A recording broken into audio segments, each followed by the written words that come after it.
Hello friends, कैसे हैं आप सब? बढ़िया। चलिए फ्रेंड्स, आज के इस वीडियो में हम देखने वाले हैं general and principal values of improper integrals of first kind, अर्थात प्रथम प्रकार के विषम समाकलों का व्यापक मान एवं मुख्य मान। दोस्तों, पिछले वीडियो में हमने प्रॉपर इंटीग्रल्स क्या होते हैं, इम्प्रॉपर इंटीग्रल्स क्या होते हैं, इनके बारे में बहुत बारीकी से जानकारी इकट्ठा किए थे अपन। इनके बारे में हमने जाना था। साथ ही साथ इम्प्रॉपर इंटीग्रल्स के कितने प्रकार होते हैं, उनकी डेफिनेशंस, एग्जांपल्स, मतलब वो टॉपिक आप जरूर देखिएगा दोस्तों। बहुत बेसिक तरीके से समझाया गया है। पिछला वीडियो अवश्य देखिएगा, उसका लिंक आपको इसी वीडियो के डिस्क्रिप्शन बॉक्स में मिल जाएगा। साथ ही साथ इसके पहले वाला जो यूनिट है रीमान इंटीग्रेशन, उसके भी सभी टॉपिक्स के वीडियोस का लिंक आपको इसी वीडियो के डिस्क्रिप्शन बॉक्स में मिल जाएगा। लेक्चर क्रमांक वाइज सभी वीडियोस दिए हुए हैं, बस आप लाइन से देखते जाइए, हर एक टॉपिक बहुत अच्छे से क्लियर हो जाएगा। दोस्तों, यहाँ पर हमने improper integral of first kind को, उसकी जो डेफिनेशन है, यानी कि इसको किस तरीके से उसके कन्वर्जेंस को डिफाइन करते हैं अपन, ठीक है, वो कब कन्वर्जेंट कहलाएगा, कब डाइवर्जेंट कहलाएगा, इसको बहुत अच्छे से यहाँ पे समझाया गया है। सरल भाषा में, सरल शब्दों में लिखा हुआ है। भले ही आप यहाँ पे देख रहे हैं कि ये इंग्लिश में लिखा हुआ है, परंतु आप चिंता न करें। आप चाहे हिंदी मीडियम से हो, चाहे आप इंग्लिश मीडियम से हो, आपको ये पूरा पूरा समझ में आ जाएगा। समझाते समय हिंदी और इंग्लिश दोनों भाषाओं का ध्यान रखा जाएगा, इसलिए इस वीडियो को लास्ट तक जरूर देखें। चैनल पर नए हैं तो चैनल को जरूर सब्सक्राइब करें, ये चैनल आपको बहुत काम आएगा।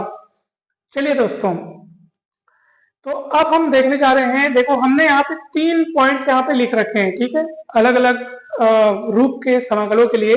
यानी कि अगर इस रूप का अगर हमारे पास इंटीग्रल है तो उसको किस तरीके से अपन डिफाइन करेंगे, कब वो कन्वर्जेंट कहलाएगा, कब वो डाइवर्जेंट कहलाएगा, ठीक है।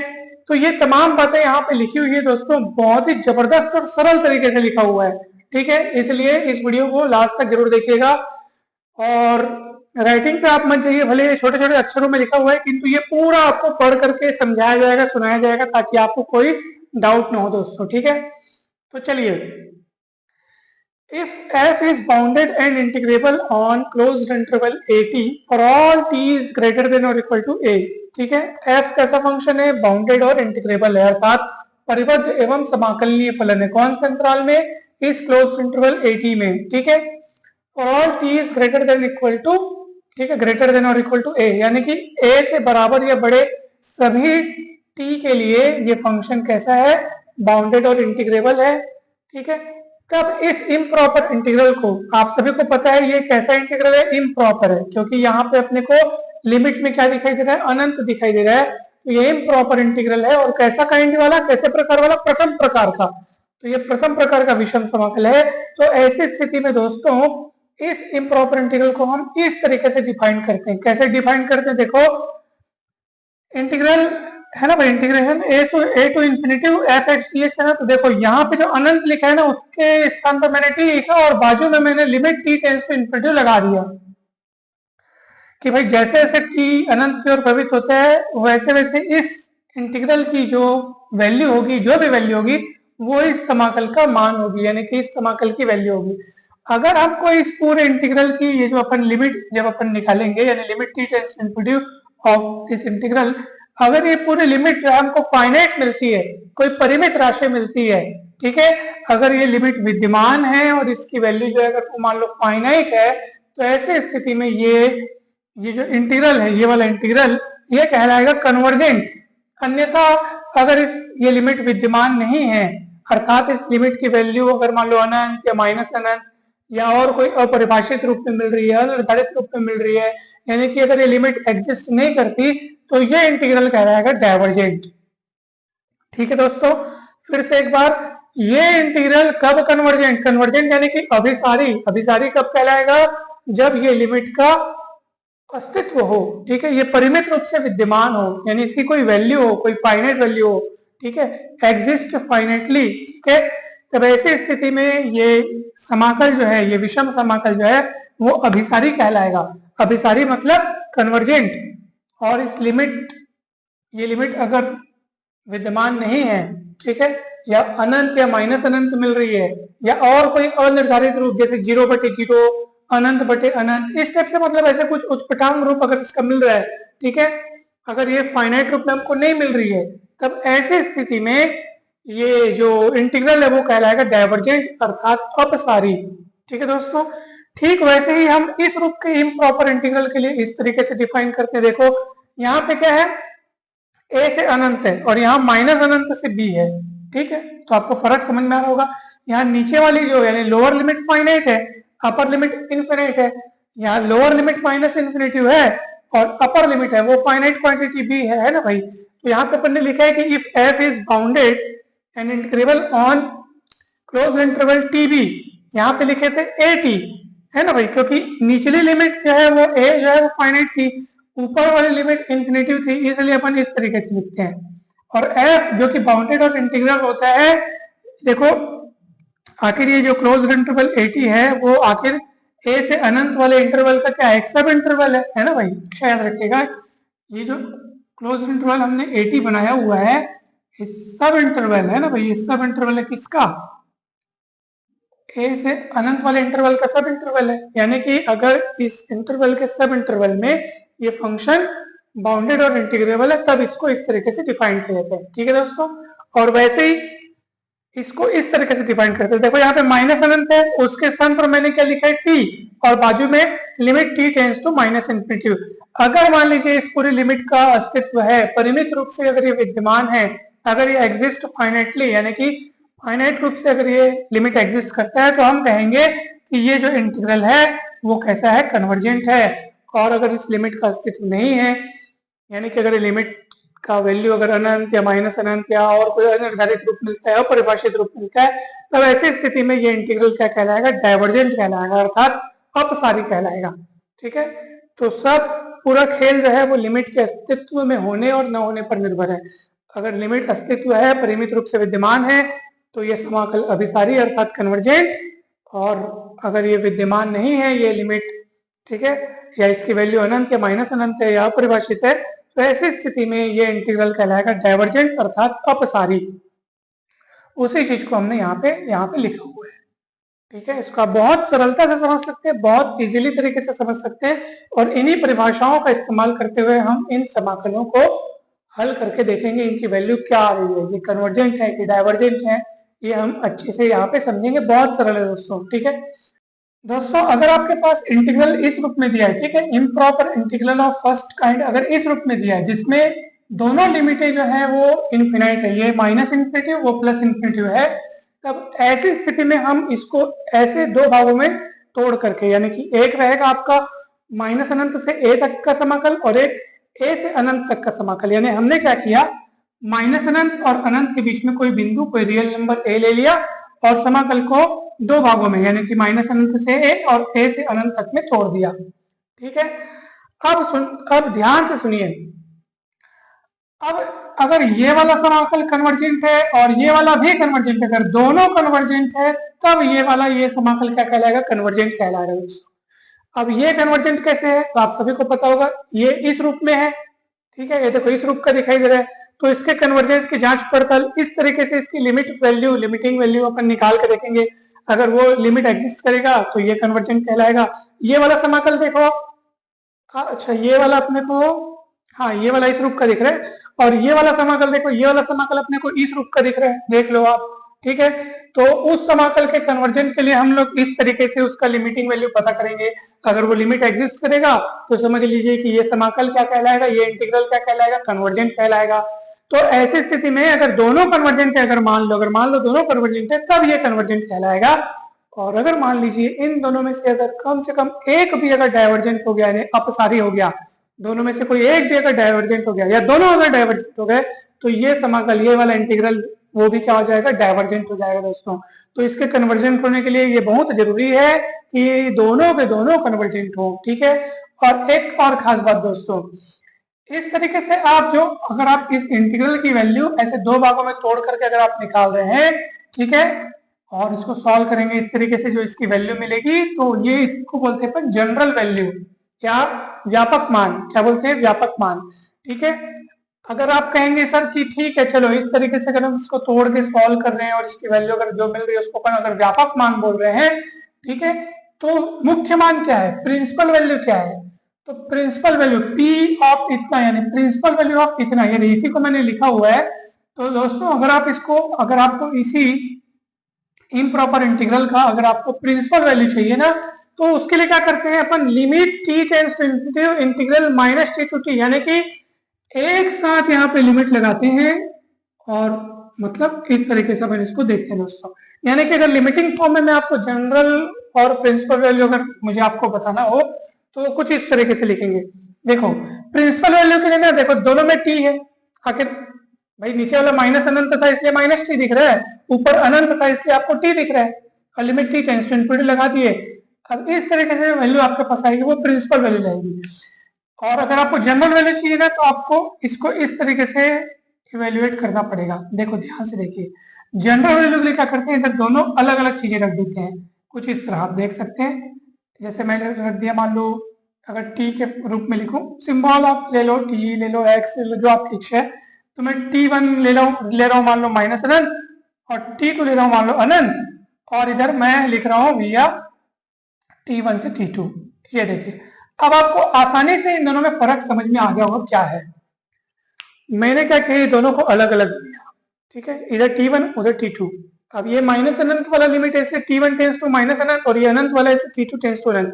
जबकि इधर में 1-2 का खेल नहीं है, इधर सिर्फ T है।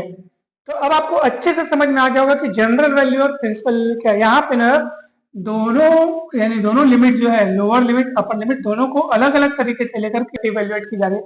यहाँ पे दोनों लिमिट एक साथ अपन लगा दी है, दोनों टी लेकर के टी टेंस टू इनफिनिटी लगा दिया, यानी कि टी टेंस टू इनफिनिटी आप जब भी अप्लाई करोगे तो एक साथ दोनों में अप्लाई होगा, क्योंकि दोनों में टी है। यहाँ पे नीचे T1 ऊपर T2 है, यानी एक समय में आप एक लिमिट वाला यहाँ पे खेल होगा। T1 tends to minus T2 tends to, अभी तो ये दोनों भागों में टूट कर बना है, इसी को जनरल वैल्यू बोलते हैं। तो इस तरीके से अगर आप निकाल रहे हो ना, तो ये जनरल वैल्यू है, और इस तरीके से अगर आप निकाल रहे हो तो ये प्रिंसिपल वैल्यू है। अगर जनरल वैल्यू और प्रिंसिपल वैल्यू दोनों इवेल्युएट करने पर अगर आपको ये पता चलता है कि दोनों वैल्यू बराबर आ रही है, तो समझ लीजिए कि ये वाला इंटीग्रल कन्वर्जेंट होगा। अगर दोनों वैल्यू बराबर नहीं आ रही है तो ये इंटीग्रल डाइवर्जेंट होगा। ठीक है, अब आपको अच्छे से क्लियर हो गया होगा। अब इन्हीं सारी चीजों को डिफाइन करने का एक और तरीका ये है, देख लो, आप एप्सिलॉन के टर्म्स में भी आप इनको डिफाइन कर सकते हो दोस्तों। जैसे a से अनंत एफ एक्स डी एक्स लिखा है ना, तो आप क्या लिखो, limit epsilon two tends to zero, और उस देखो यहाँ पे टेंस टू जीरो कर दिए। अब आप कहेंगे सर लिमिट पे तो अनंत है, आपने टेंस टू जीरो कैसे कर दिया। तो दोस्तों टेंस टू जीरो क्यों, लेकिन ऊपर में मैं 1/एप्सिलॉन टू लिख दिया हूँ। क्यों ऐसा, क्योंकि देखो epsilon two tends to zero, जैसे जैसे एप्सिलॉन टू जीरो की तरफ प्रेरित होगा तो 1/0 क्या होता है, अनंत होता है नहीं भाई, बताओ। तो अगर आप एप्सिलॉन के रूप में डिफाइन करना चाह रहे हो तो ऊपर 1/एप्सिलॉन टू लिख दो और limit epsilon two tends to zero लगा दो।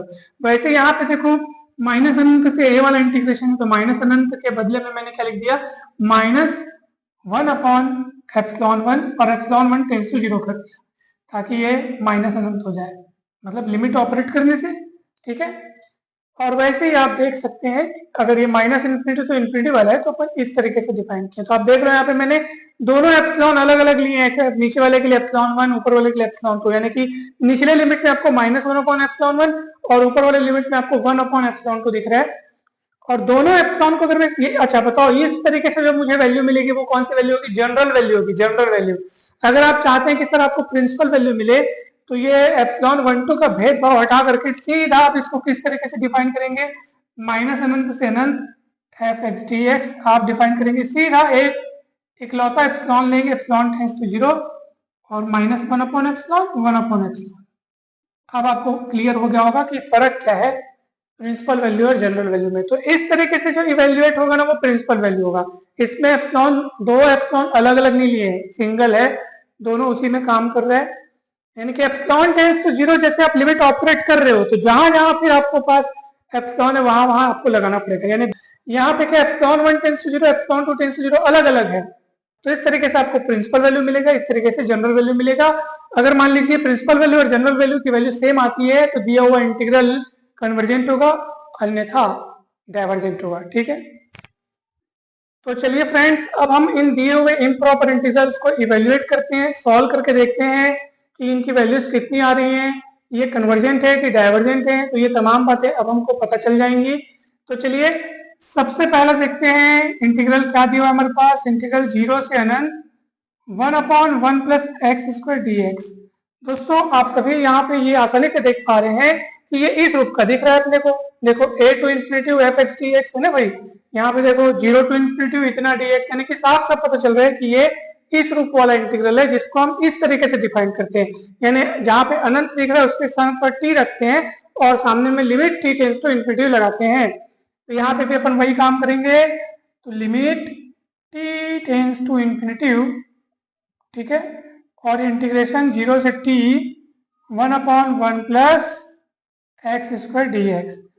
और इसको आप आसानी से सॉल्व कर लेंगे दोस्तों, limit t tends to infinity 1/1 plus x square, ये होता है tan इनवर्स x। इसका समाकलन कितना होता है दोस्तों, 1/1 प्लस एक्स स्क्वायर का समाकलन होता है tan इनवर्स x, और फिर आप ऐसे लिमिट लगाएंगे इस तरीके से, लिमिट t टेंस टू अनंत, x के स्थान पर पहले अपर लिमिट रखेंगे यानी कि t रखेंगे, फिर लोअर लिमिट रखेंगे, tan इनवर्स 0 हो जाएगा।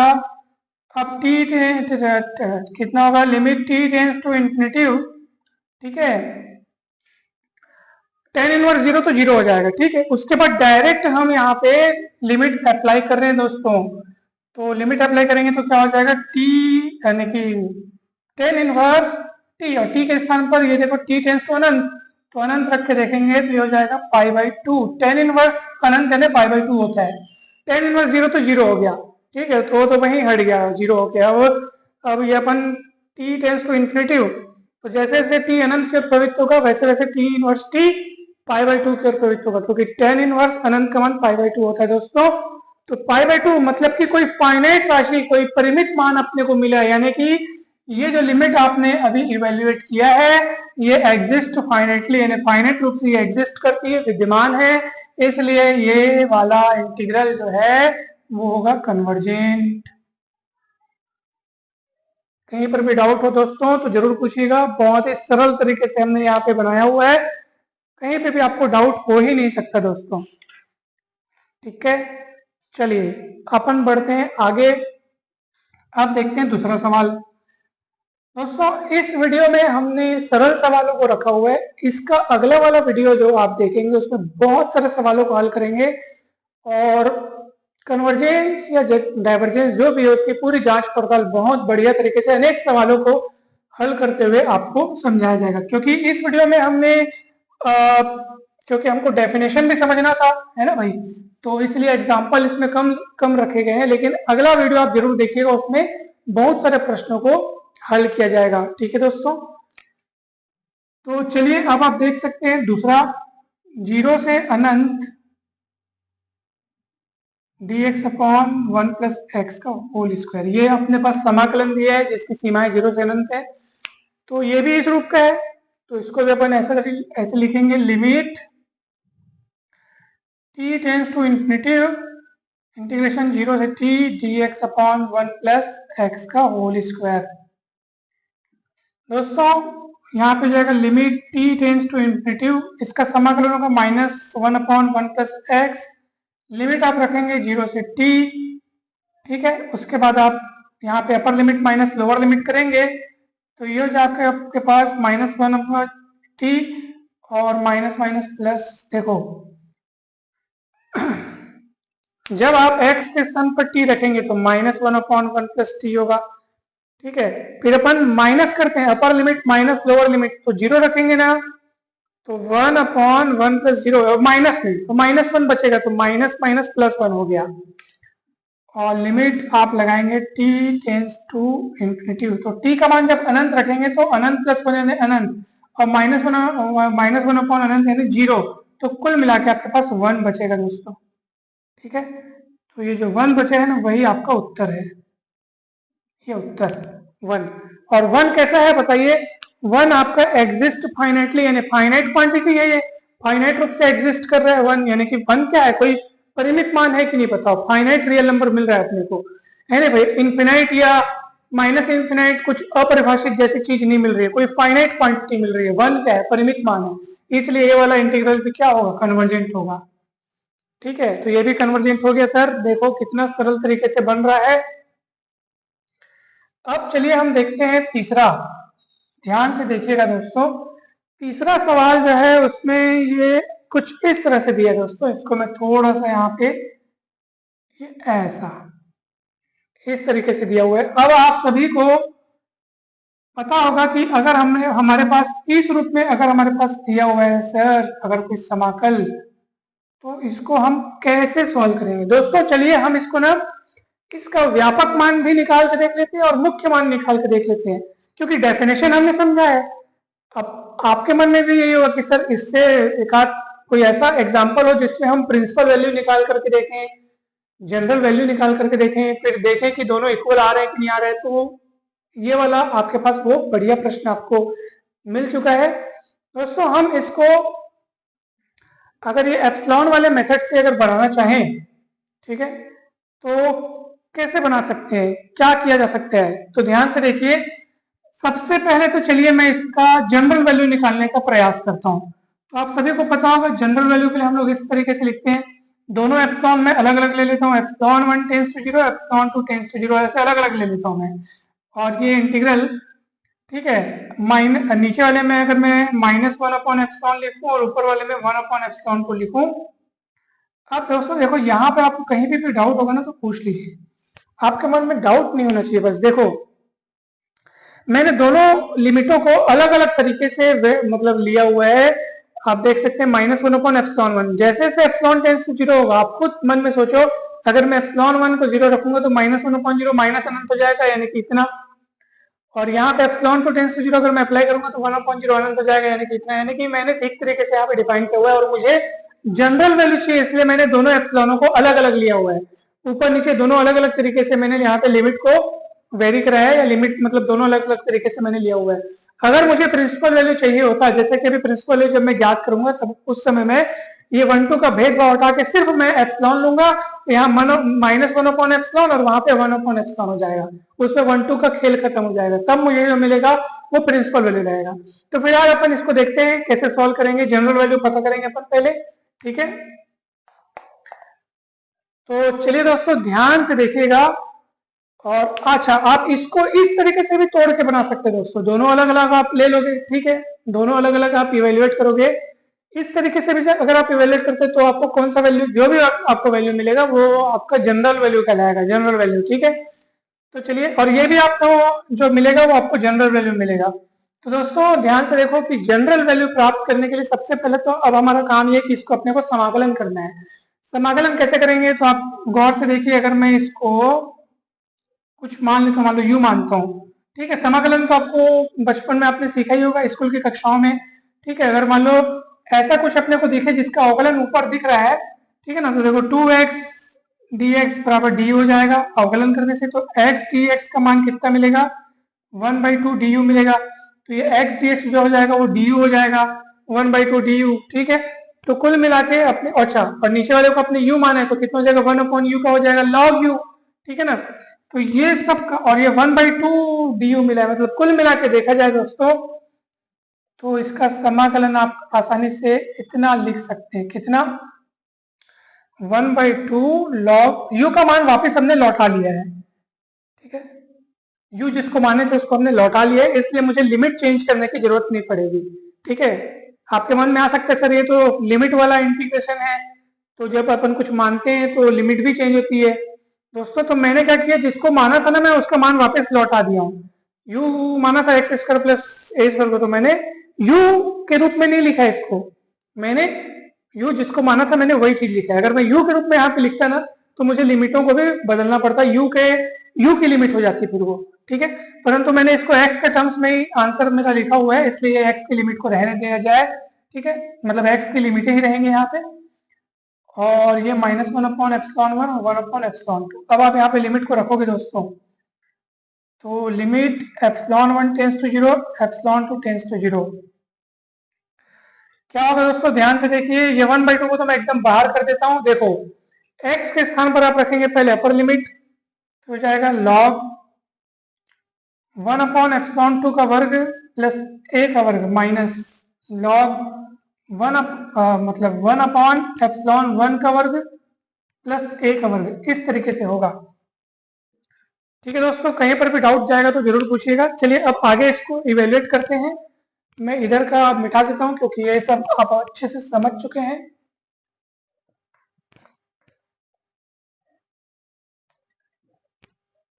तो दोस्तों ध्यान से देखिएगा, ये हो जाएगा limit epsilon 1 tends to 0, epsilon 2 tends to 0। ठीक है, ये हो गया हाफ। अब log 1 प्लस ए स्क्वायर, देखो एलसीएम निकलेगा, एप्सिलॉन 2 स्क्वायर उधर जाएगा तो इस तरीके से हो जाएगा, और नीचे में एप्सिलॉन 2 स्क्वायर आ जाएगा ऐसा, minus log 1 plus A square epsilon 1 square upon epsilon 1 square. log m minus log n वाला फॉर्मूला लगेगा, तो क्या हो जाएगा दोस्तों बताइए, ये हो जाएगा आपके पास log m बटे n, तो ये m हो गया एप्सिलॉन 2 स्क्वायर, ये n को मैं जब लिखूंगा तो ये इसको लिखूंगा। ठीक है, और दोस्तों आप सभी को पता होगा बटे बटे पलट जाते हैं, तो ये कुछ इस तरीके से हो जाएगा, आप इसको आसानी से समझ सकते हैं। ठीक है दोस्तों, कहीं पर भी कोई भी डाउट जाएगा तो जरूर बताइएगा। ये ब्रैकेट में लगा देता हूँ, ये इस तरीके से। अब देखिए दोस्तों, epsilon 1 tends to 0, epsilon 2 tends to 0, अगर मैं यहाँ पे ऑपरेट करता हूँ तो ये 0 हो जाएगा, तो 1 प्लस 0 1 और 1 प्लस 0 1, यानी कि ये पूरा 1 हो जाएगा, बचेगा ये। तो limit epsilon 1 tends to 0, epsilon 2 tends to 0, 1/2 log, मैंने इतने हिस्से में लिमिट ऑपरेट किया है, इतने हिस्से में नहीं किया क्योंकि ये गड़बड़ करेगा। अभी देखना कैसे गड़बड़ करेगा। ये गड़बड़ इसलिए नहीं हुआ बेचारा क्योंकि 1 यहाँ पे जुड़ा हुआ है, तो 1 प्लस 0 1 और 1 प्लस 0 1, 1/1 यानी 1 हो गया। तो यहाँ पे मेरे को कोई गड़बड़ महसूस नहीं, इसलिए मैंने रख दिया। यहाँ पे मैं नहीं रख पा रहा हूँ, क्यों बताऊं। देखो पहले तो आप ये देखो कि एप्सिलॉन 1 का वर्ग है, एप्सिलॉन 2 का वर्ग है, तो यानी पूरे का वर्ग, और वर्ग दो पावर में 2 कूद के सामने आएगा तो 1/2 से कट जाएगा। तो ये हो जाएगा आपके पास limit epsilon 1 tends to 0, epsilon 2 tends to 0 log epsilon 1 बटे एप्सिलॉन 2, कुछ इस तरीके से। ठीक है, क्या होगा, ये इतना बटे इतना पूरे का वर्ग होगा, वर्ग लॉग की प्रॉपर्टी से पावर सामने में आएगा, 2 सामने में आएगा, 1/2 से कट जाएगा तो इतना आएगा। अब देखो दोस्तों, मेन खेल यहाँ पे है, हम लोग क्या निकालने जा रहे हैं, जनरल वैल्यू। अगर आप दोनों को रोकूंगा बोल रहे हो एक साथ, तो 0/0 ये तो अपरिभाषित अनिर्धारित रूप हो जाएगा। तो कुल मिला के देखा जाए तो ये लिमिट मतलब परिभाषित ही नहीं है, यानी कि इसका अस्तित्व नहीं है, मतलब इसका जनरल वैल्यू विद्यमान नहीं है, इस इंटीग्रल का जनरल वैल्यू विद्यमान नहीं है, जनरल वैल्यू एग्जिस्ट नहीं है। अब प्रिंसिपल वैल्यू के लिए क्या करते हैं हम लोग, ये 1 2 का भेदभाव हटाते हैं, है ना भाई। प्रिंसिपल वैल्यू के लिए हम लोग क्या करते हैं, ये 1 2 वाला भेदभाव हटाते हैं और सीधा अपन क्या करते हैं बताओ, सीधा है ना भाई, प्रिंसिपल वैल्यू निकाल रहा हूं, प्रिंसिपल वैल्यू ऑफ उतना।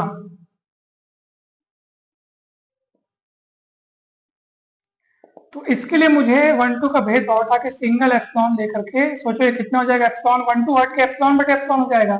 अब बराबर होने से क्या हो गया, लोग कट गए ना, और बचेगा कौन, log 1 जिसका मान शून्य होता है।